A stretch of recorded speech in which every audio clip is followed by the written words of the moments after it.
Bonjour et bienvenue à Sa parole pour aujourd'hui. Le thème du jour: défis, choix et conséquences. Quiconque entend de moi ces paroles et les met en pratique sera comme un homme avisé qui a construit sa maison sur le roc. Matthieu 7, verset 24.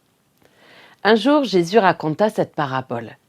Quiconque entend de moi ces paroles et les met en pratique sera comme un homme avisé qui a construit sa maison sur le roc.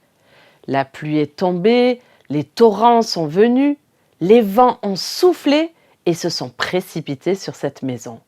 Elle n'est pas tombée, car elle était fondée sur le roc.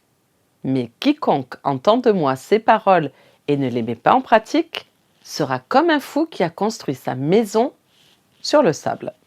La pluie est tombée, les torrents sont venus, les vents ont soufflé et se sont abattus sur cette maison. Elle est tombée et sa chute a été grande. Matthieu chapitre 7, versets 24 à 27. Jésus souhaitait nous dire: choisissez bien le terrain sur lequel vous établirez la fondation de votre vie. La fondation d'une maison n'est pas la partie la plus excitante de la bâtisse.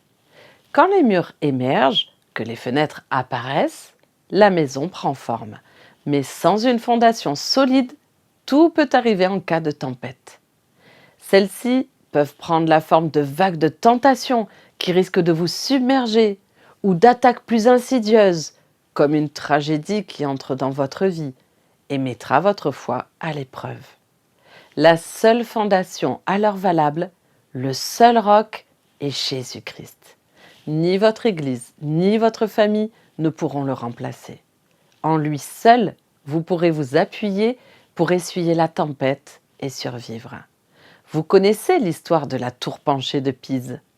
En 1173, un architecte du nom de Pisano entreprit sa construction, sans vérifier la solidité du terrain et calculer si celui-ci pourrait soutenir le poids d'une telle construction, d'où son inclinaison. Une autre tour moins connue, le campanile de la place Saint-Marc à Venise, fut lui aussi érigé comme le reste de la ville sur des pieux empilés dans la vase de la lagune.